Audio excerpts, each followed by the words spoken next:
بريزيدنت إسياس أفورقن بريزيدنت ريبابليك السودان فيلد مارشال عمر حسن أحمد البشيرن ب24 حدار نشاوعي فستيفال توريزم الزوبا قيح بحري السودان بحبار بوقع خفي تمام بريزيدنت إسياس أفورقي بشاوعي فستيفال توريزم الزوبا قيح بحري السودان نمستاف بزغور بلو وقعوي عدم مسرت ب23 حدار راب ساعات الدحر أوتريو كتما بورت السودان آتيوم بريزيدنت إسياس كتما بورت السودان أبزاعته ولو دمو هزباون منقستاون أقبابلا تغير اللهم مخفة السنة سرعات نايزي استفلالين تفتات زد قالل شواعي فستيفال توريزم زوباك إحبحر السودان منستر توريزم ماسكال من كوريوسن أزاز حيل بحري ميجر جنرال حمد كاريكارن زركبوم سبستلتان منقستي إرترا يساتفو كم زلو لأخات منستر زيناه كابتو وتحبيرام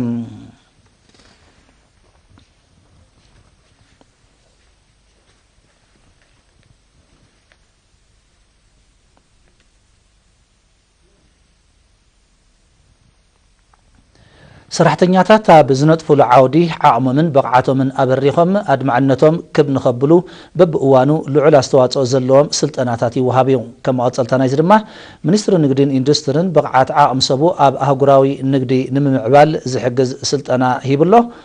فرويني عقبو نزد على وتتصبصابه إلسات سفا مريم كتور بيام ሚኒስትሪ ንግድን ኢንዱስትሪን ምስ ህንዳዊ ኢንስቲትዩት ኣህግራዊ ንግዲ ብምትሕባር ናስታት 50 ሰራሕተኛታት መንግስትን ብሕታውያን ትካላትን ብቕዓቶም ኣብ ኣህግራዊ ንግዲ ንምዕባይ ዝዓለመ ስልጠና ሂቦም እቲ ኣብ ሆቴል ኤምባሲ ኣስመራ ዝተዋህበ ስልጠና ኣብ መንጎ ብዙሓት ሃገራትን ክልተ ወገንን ዝካየድ ልውውጥ ንግዲ ምዕባይ ተወዳዳርነት ንግዲ ኣብ ጽላት ሕርሻ ምርጫታትን ግምገማን ሃገራት ኣብ ንግድን ንጥፈታት ፋይናንሳውያን ትካላትን ጥንቃቐ ምሕደራ ባጤራን ከምኡውን ኣህግራዊ ንግድን ፋይናንስን ዝብሉን ካልኦትን ምስ ኣምር ንግዲ ዝተኣሳሰሩን ዝተፈላልዩ ኣርስታት ዘጠቃለለ ነይሩ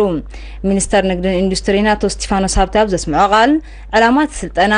ኣብቲ ዓውዲ ናይ ዝነጥፎ ዓመሰብ በዓት ክብ ምባል ኣብቲ ጽላት ንዘሎ ዕድላት ብግቡእ ንምዝማዝ ብኡ ኣቢልካ ድማ ኣብ መንጎ ኤርትራን ህንድን ንዘሎ ተኽእሎታት ንግድን ምዕባይ ከም ዝኾነ ገሊጾም ሚኒስተር ስቲፋኖስ ኣስዒቦም ንግዳዊ ምልውዋጥ ኤርትራን ህንድን ካብ ዓመት ናብ ዓመት ዕብየት የመዝግብ ከም ዘሎም እቲ ስልጠና ድማ ነዚ ግምት ዘእተወ ምዃኑ ብምብራህ ንዘሎ ንግዳዊ ምልውዋጥ ኣብ ምድንፋዕ ኣገዳስነቱ ልዑል ከም ዝኾነ ኣስሚሩሎም ካብ ሰልጠንቲ ኣቶ ሚካኤል ሃይለ ኣቶ ሳልሕ ናውድን ወይዘሮ ሳባ ሓይሎምን ነሪና ብዝሃቦ ርእይቶም ኣብ ዝኾነ ንጥፈት ዘሎ ዓመሰል ንምብራኽ ስልጠና መሰረታዊ ምዃኑ ጠቒሶም ዝወስድዎ ስልጠና ንኣድማዕነቶም ዝድርዕ ብምዃኑ ብዝለዓለ ክድፋኣሉ ብምዝኻር ነቶም ከምዚ ዓይነት ስልጠና ዘይረኸቡ ዕድል ክወሃቦም ተላብዮም ረኺብናዮም ዘለና ተወሰና ውልቀ ሰባት ጥራሕ ኢና እዚ ግን ኣብ ውልቀ ሰባት ዝወሰን ነገር ኣይኮነን ብዝተኻእለ መጠን ንኹሉ ናይቲ ሚኒስትርታት زي قسموا تمرتي كقسموا خلوا له ولا كن ساتون وين أيمسو أتم إنستيتيوت أتم نزت تمرتي قسمنا يا سبعة اتزرخبنا يا تمرتي نبكالو أتم خلت حلالفو نحنا وين قديت علونا نعماويل راح يكون زي نبوليسي ديزاينرز أم نقدر إندستري راح يكون أب وش أو نقدر يكون أو أنا نقدر يكون أبتدر له بوليسي أنتي من محاشات كجبر له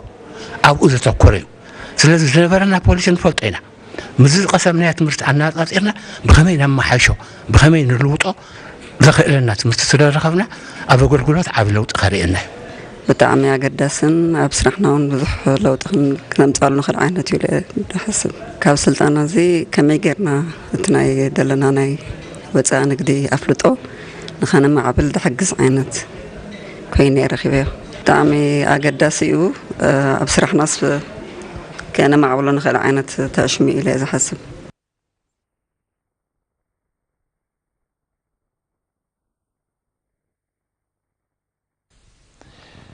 حزبن أبلات حزب السراويتن نؤسان زوباتات تسنين هايكوتان أب حرشا ولمعات عد عمر أب مقنع مشلا أد مع موتتاو نتفتات كمز السلاسلو وكيل إيريناه كابتو وتحبيرهم نساتهم قدامو التربحت فريات نايتي أب كوابيهم زركب حرشا وبروجكتات مخانم بمقنزاب أب استفلالي مدرهات مساسالم موتتاو نتفتات كايدو هم تصنحن ودابيهم حيلهم كأوصلوا مخانم من الرقاقيتهم أبال حزب السراويت أب نؤزوبا هايكوتات تخلع أب اسم الله شاب زهابو رئيتو حزبن أبلات حزب السراويتن ተዋሃሂዶም ዘሰላስልዎ ዘለው ማእተታው ንጥፈታት ጽቡቅ ውጽኢት ይርከቦ ስለ ዘሎ ብተወፋይነት ከም ዝቕጽልዎ አረጋጊጾም ነባሪ ሃይኮታ አቶ መሐመድ ስዒድን ነባሪ ተሰነይ አቶ አሕመድ ሐምድን ቦጎኖም ምስ ህዝባዊ ሰራዊት ተዋሃሂዶም ኣብ ሕርሻዊ ልምዓት ዓድ ዑመር ዘካይድዎ ስራሕ ናይ መጀመርያ ከም ዘይኮነ ብምጥቃስ ኣቀዲሞም ኣብ ዝተፈላለዩ መዳያት ብውህደት ከም ዝሰርሑን እወታዊ ውጽኢት ከም ዝረኸብሉን ኣረድዮም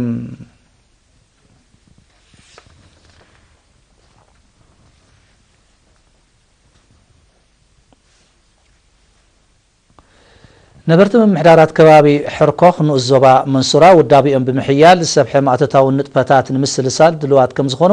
ምስ ኣመሓዳርቲ ንኡስ ዞባ አቶ ሸኸዲን ሳልሕ ኣብ ዝገበርዎ ርክብ ኣረጋጊጾም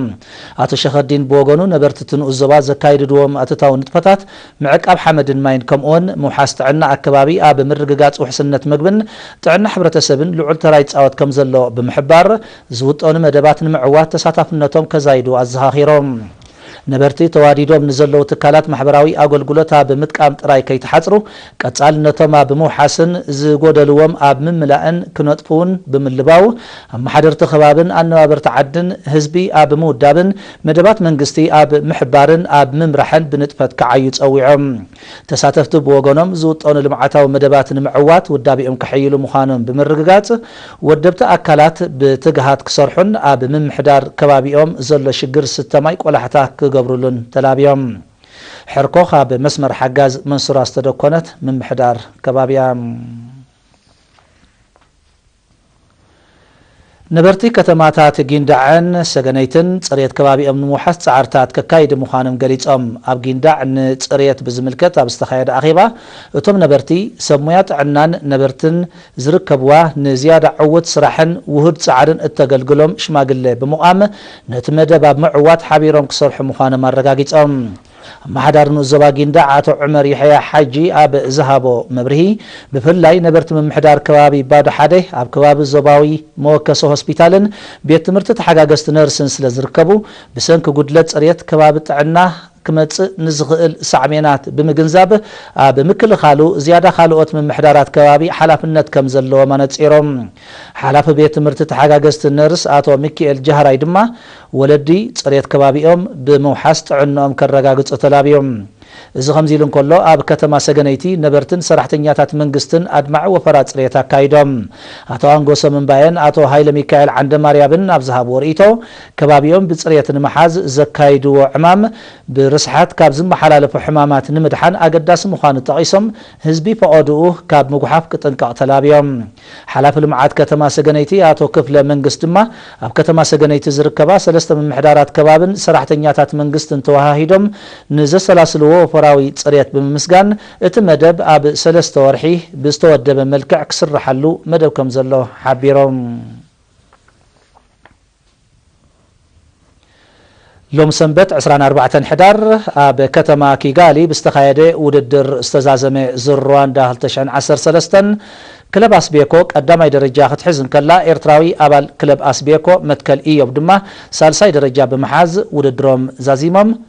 ኣማን ኢላል ኣዛር ዙር ሩዋንዳ 2013 8 መድረኻት ድሕሪ ምሽፋን ሰንበት 24 ሕዳር ኣብ ከተማ ኪጋሊ ብዝተኻየደ ናይ 94 ኪሎ ሜትር ውድድር ተዛዚሞም